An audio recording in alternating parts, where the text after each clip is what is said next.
Hi, my name is John Brown, online known as Tolta Manelli as well for video games. Um, and I'm just going to do a video series on configuring audio for RPGs, tabletop, focusing more around Sirenscape and a couple of other tools that are used to get a decent sound. So, background history, I've been playing role playing games for over 40 years. Started around 76 before the Blue Book was even a thing. I'm old. And so old enough that my son moved out, and when he moved out, I said I get a game room, so I made a D&D room, which turned into a project unto itself. But what I ultimately wanted to do, because my wife, Kathy, she streams as Infamous One on Twitch, mostly for Honor and video games. But I wanted to have a tabletop option that we could do role playing games. So I had a very specific use case for how I wanted audio. Video was really simple, right? Just kind of plug it into a monitor, get a video card with multiple monitor outputs, and you're set to go. With audio, there's a lot more to take into account. Channel splitting, how do we split them? Most people only have one audio card, so it's harder to play those games to get them to different sources. And when you are dealing with people that are on Twitch, you don't want to have your microphone picking up your background ambient audio, soundtracks, sound effects, and things like that, because it just sounds garbled. And the frequency responses for microphones aren't generally great for that type of thing. So you really want to directly pipe the music directly to the listener as opposed to having it go through the microphone first. Leave the microphone for voices. So I came across Sirenscape before they even showed up on Critical Role, and I used it, and great success. Right off the bat, I was one of those people that said, "Hey, I can just use an MP3 track and put it on a loop, like haunted houses do." Yeah, but the benefit you get with Sirenscape is the fact that every single audio category is broken down into individual tracks. It's a track editor, and so if you don't like a given object on there, you can edit it out and create your own topic with the tracks you do want layered into it. So, as an example, I have here, if you take a look, I have a 1920s Grand Hotel that I'm using for an up-and-coming Call of Cthulhu game. The Call of Cthulhu game I want to have as a hospital to take place. Well, trying to find an MP3 of hospital 1920s, good luck. The fact they give you a Grand Hotel, but every track broken out, so that way I can say, hey, look, I like, for example, I started with dancing, for example, and I'm going to play it. Let me crank up a little bit of my background. Now, keep in mind this is a microphone because I'm going to do this as an iterative tutorial on how to set up first for a local game and then working all the way up to I want a Twitch stream and have Discord people in and I want to blend it all together with mixers and crap.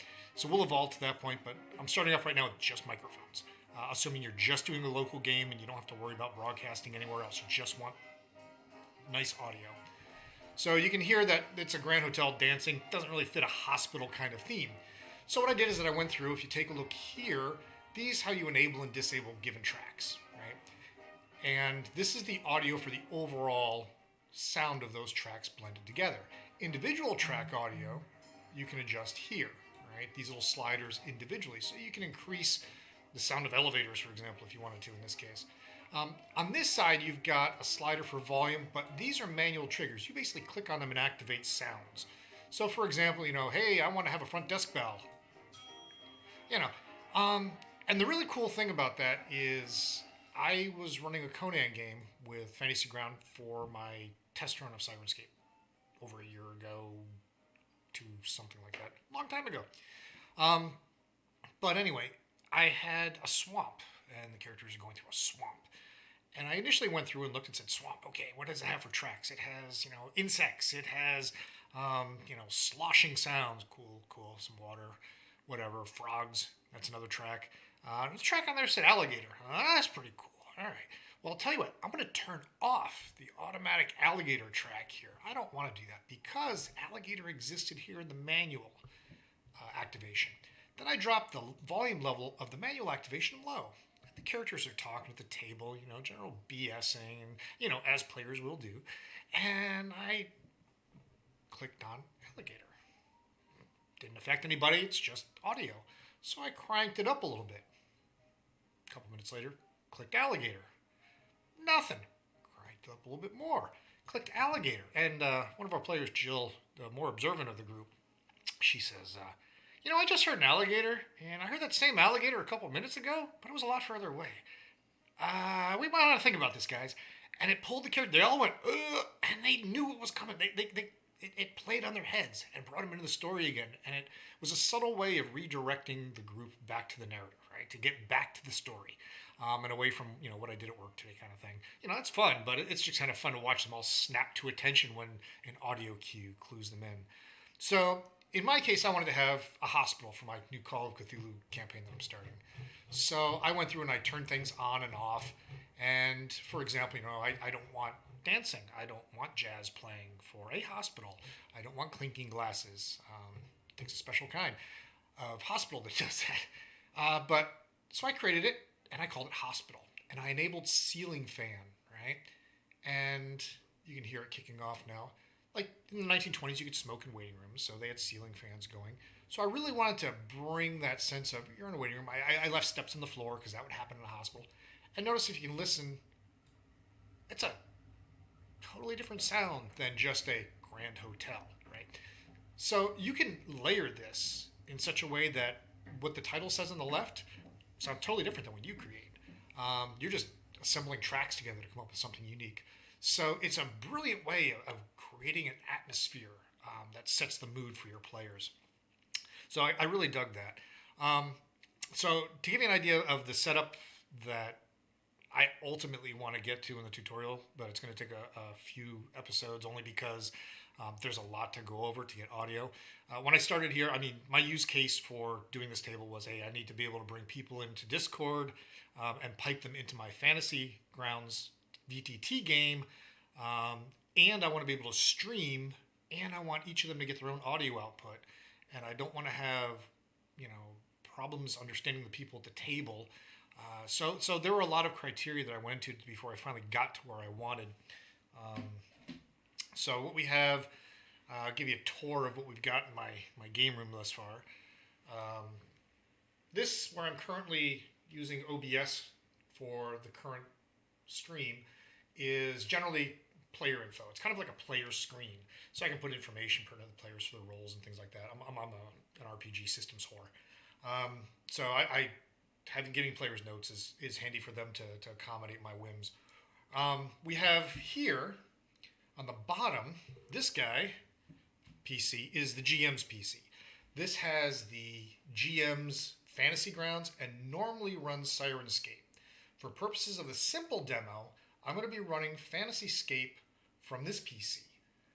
This PC is currently running Sirenscape and also runs my table and all the audio tools that I use, because ultimately this is the one that controls Discord, Twitch, everything. And that is the PC that drives my table. And those are 4 video cameras, webcams, and different mics. So each side of the table, each 2 players share a mic. And over here, that painting was done by a friend of mine at Gearbox, Katie York.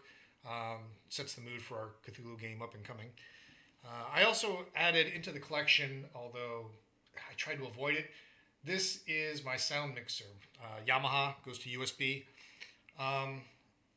Highly recommended because it makes controlling your audio so much easier in terms of, I need more gain here. I don't have to go into panels and stuff. I just turn a dial. It's very convenient. And each of the microphones, you can get mixers for USB microphones, but the local guitar studio that I had was, buy one, get 2 free. So I was like, I'm sorry, I'm working on the math on that. So for $50, I got 3 pro grade microphones. It was brilliant. So I had some spares left over, just in case. But these mics were, really good for what they cost. And so I needed something with an amplifier or preamp. Plus the controls were just a side benefit. So that was a wonderful thing. So I wanted to be able to make use of the table so that I could bring people in from the outside. So viewers on Twitch could actually join us on games and such. And to tell you how insane it got, The other reason I needed to use a GM PC besides running the Fantasy Ground GM side of life was because I needed to split the audio again.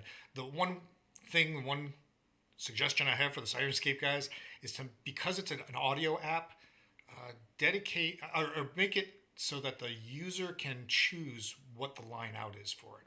Right now, it only picks default. So whatever Windows says, this is my default audio output, that's what Sirenscape will use. But as you'll see as we go along, when you want to chain a lot of tools together, you need to use virtual connections between them. As an example, my mixer goes into the tabletop PC, which in turn goes to what's called Reaper. Reaper's a digital audio workstation, $60. Dirt cheap, well worth it because it allows you to shape the audio in real time. So you can apply an equalizer. Beyond that, what comes on your mixing board, you can also filter out background noises. There's plugins where you can say, hey, I'm going to be quiet for a second and sample my background noise. So if you have an air conditioner that runs a lot, you can run that, and then you go, okay, I'm done sampling it. And then when it's recording, it automatically takes those frequencies of that background sound and strips them out. It's a nice, cheap, easy way to filter it. I'm working on not using, because every now and then it interferes with the some people with low voices when my AC overlaps their voice frequency. So what I've started to do is just tweaking it more in the equalizer, and their equalizer is fantastic. You can also do compression. I have a compressor going, which allows you to normalize your voice volume so it compresses the amplitude. So what winds up happening is if somebody talks really quietly, it'll attempt to raise it a little bit. If somebody talks really loud, it'll lower a little bit, so it keeps that consistent volume. You have compressors on the mixing board that I have as well, but only for the first two channels, not for all four. So I needed something that I could just apply across the board a little more unilaterally. So, that'll be one of the other things we talk about in tooling and things like that in order to get a good audio sound. But for also what I did, because again, I'm partially insane, I took my audio output from the GM PC that runs Sirenscape, and it's just a line out. And I got a Y splitter. So one, I run into the tabletop PC, so it gets its own dedicated interface just for Sirenscape that I can manipulate with these tools. It gets around I can only talk to the default channel. Well, now you're on line in, and I can manipulate line in without affecting the default channel of the tabletop. But I split off the other end, and I went to a lightning generator. I picked up a lightning generator, which essentially triggers and turns on and off an outlet based on low rumbles. So if I play a thunderstorm, it'll automatically add lightning. I've got it wired to a couple lights in my room. So when the thunder comes through, it goes and the lights turn on and off. And underneath the table, I've got a smoke machine. So when they start, getting to the big bad, I can start raising the smoke. Or if they do a ritual, smoke comes up through the table. But there's the little things that I add that are fun. But at the core of it all, the audio experience is really, really important. So it was important enough that I got a 5.1 surround sound system to add to it.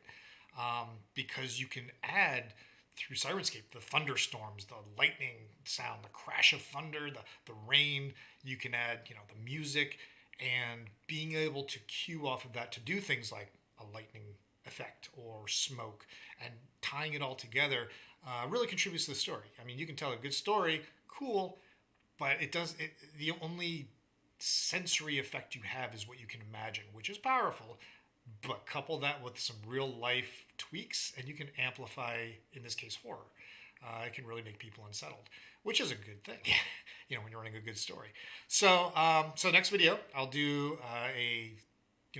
I want to run a local game with just Sirenscape, and I don't need to have Discord, and I don't need to have Twitch, and I don't need a digital table. I just want to run a dice, paper, table, and right through my 5.1 surround sound system. And, I'll put that in there. It's a really simple configuration. You can make it more complicated if you want to do some blends from other sounds. Like if you want to have a constant music source, as an example, and then layer on top of that Sirenscape. Very doable. I mean, you can take VLC, play that in an audio source, output it on a virtual cable, which we'll go into, and you can take Sirenscape and output that onto the default, because you have to, and blend those two things together inside of what's called Voice Meter. Voice Meter is a sound mixer. It is donationware if you get the version called Banana. If you like it, it's like $10. They have an upgraded version of that called Potato they came out with last year. It has 5 physical input lines, 3 virtual input lines, a whole host of output selectors, so you can choose where your output goes. Oh, like in my case, I send it to the table, but the table has an optical output that goes to the 5.1. So when I send it to the table TV, I get it through the 5.1. You can also set it up like sometimes when I'm running the test and whatnot, I'll send the output to the TV behind me to that audio instead of the one at the table. So it allows me to send the audio to different places and reconfigure it on the fly really quickly, so you can iterate fast over your sound. So yeah, it is. We can get into the hey, I have Discord. I need to bring this audio, and then I want to send this audio. You can play with it in a lot of different ways, and it took me a long time to figure out all the routing possibilities. Just to clean up the audio to the point, for example, if you're using a single microphone in a group because you want to stream your RPG game, you're killing your audio. I tried so many different ways to get a good sound from that, and it's just not possible. I used a snowball, dropped in the middle, um, and it's unidirectional, but because it's USB, it tends to really focus on high-end sounds. So if somebody were in the kitchen and they happen to drop a fork, oh my God, that was like at 110 decibels. Meanwhile, somebody with a deep voice sitting at the table, you can barely understand them. So it has some limitations in there with USB mics. You can kind of work around it with DAW tools like Reaper, which that one's $60 cheap, but it's still not going to be great. High-end USB mics are a little better at that, so they're not so focused on the upper ranges. But overall, using the ones that require a preamp, those are actually very nice to use. So yeah, I'll kick it off, and hopefully I can probably do one more video, and then I am off on vacation to Tennessee till the new year. So see you guys later, and enjoy.